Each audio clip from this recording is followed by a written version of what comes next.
লাল সবুজের জার্সিতে দেশকে প্রতিনিধিত্ব করার আকাঙ্ক্ষা চেপে বসেছে দেশের গণ্ডি পেরিয়ে প্রবাসে থাকা ফুটবলারদের মধ্যেও।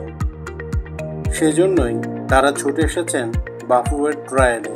কিন্তু এই ফলাফল ধোঁয়াশার মধ্যেই রয়ে যাওয়ার শঙ্কা রয়েছে।